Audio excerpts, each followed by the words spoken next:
My black is beautiful. I'm really proud of where I'm from, and I'm really happy that I'm a dark-skinned black girl.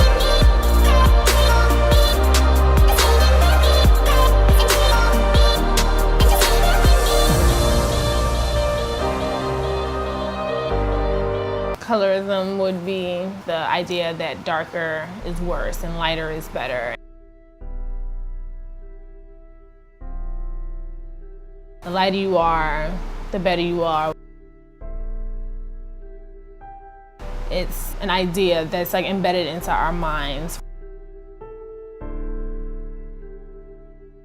Besides being a dark-skinned, like, African-American girl, the age that I was at when I was in middle school or junior high school, if there were things that people were against besides like dark-skinned people, it was like Africans and sometimes Haitians, but not as bad as Africans.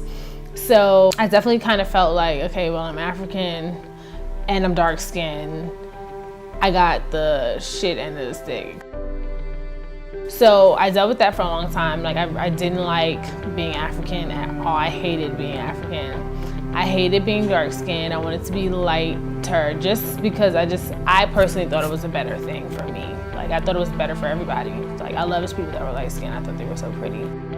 I don't think I really thought that they were smarter or better at anything, but I just felt like it would be easier, or they had it easier if they were lighter, and I just wanted it easier. It was definitely a long journey. Then at a certain age, I want to say, I was forcing myself to be comfortable with who I was for the sake of me. Like, there were always going to be people that are going to like put you down or bully you.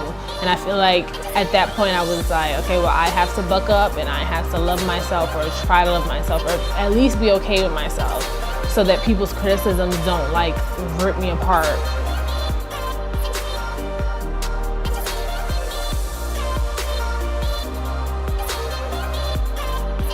My decision to want to model came from me not thinking that I would be able to model, which was weird.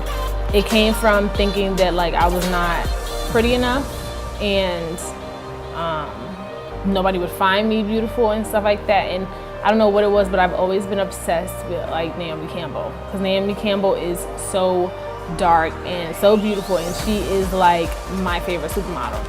But I think I remember it being someone telling me I should model because of how tall I was.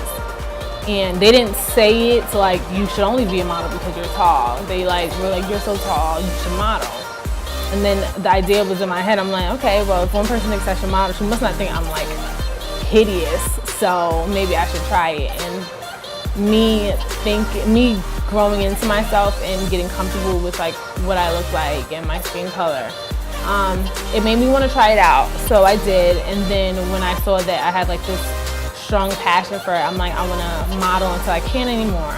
And then I wanted to start an agency for Nigerian girls in Nigeria. Only for the sake that like, I'm sure I'm not the only girl that's felt the way that I did feel about it. We're like coming from where I came from and having people look at you like a certain kind of way. So I think it's definitely played a part in my desire to model. I think it kind of actually fueled it. So.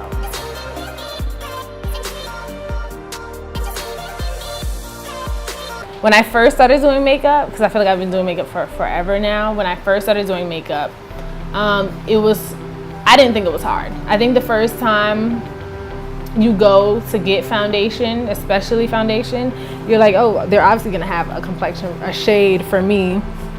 And so with me, it was like, okay, I'm gonna need to get the darkest shade because these other shades aren't like, they're not my tone. So obviously the darkest one has to be me. So you get all the way home, you're like ready to do your makeup and bleach your face, and you put the foundation on, and it's like a ashy undertone, like you're used to like seeing your melanin in your skin, and this foundation that's supposed to enhance that, like literally strip that away, and you look like a ghost under your foundation, and it's really disheartening. But then you go back, and then you're like, okay, well, some other brand must have my shade of foundation, because there's has to be a million other girls that are my skin complexion. And then after a while of searching, you realize that there are really very few brands or companies that sell or carry my skin complexion. Like the average girl, I think, as someone who does makeup, has to blend at least 2 colors of foundation to reach their exact tone. I feel for darker girls, it's a different kind of struggle because you're not really looking for 2 different foundations to like be your perfect tone. You're looking for anything in that area, at least, like anything that you can work with.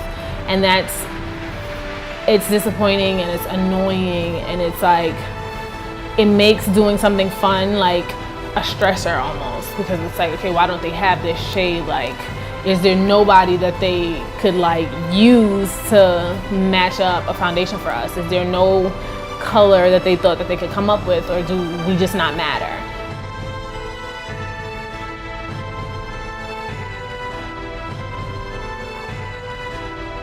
Dating markets has been interesting for a lot of reasons.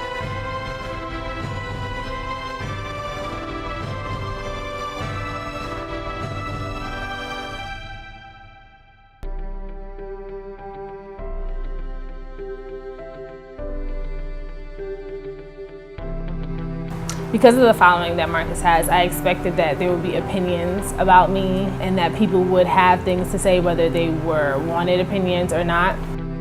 So Marcus has definitely posted pictures on his social media of us together or just of me. And people have said things from like, oh, this is who he chose, to with all the beautiful girls there are, he decided to choose a burnt, skinny girl when there's other girls out there and stuff like that. That comment stuck out to me a lot, not because it really hurt me, because it didn't. It was more so that like, this is 2017 and people are still using your like skin complexion as an insult.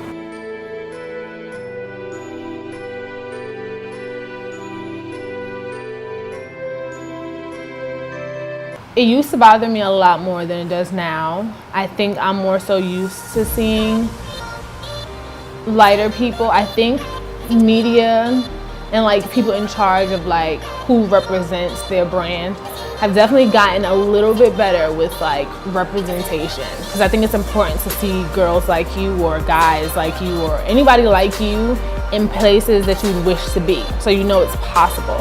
And for me, that's modeling. So seeing at first that like there were only light-skinned girls or white models, it was definitely not disappointing, but it was scary, because it's like, this is what I really want to do. What if there's no room for me? And then when I go back to models like Naomi Campbell, who made a way out of no way, and she's dark skinned. And so it's like, okay, well, this is something that people probably want more, but there's still room for me. So I could be that girl that like changes that, like that girl that makes people want to have more dark girls on a billboard or in their ad and stuff. So I learned to stop letting it bother me or like try and deter me away from my dream, and kind of have it push me to like break barriers for girls like me. Confidence is definitely a journey, and for a lot of people it can definitely be a struggle, because like as confident as I feel today, I could still be more confident in a lot of different ways. No one is me, and that's my power.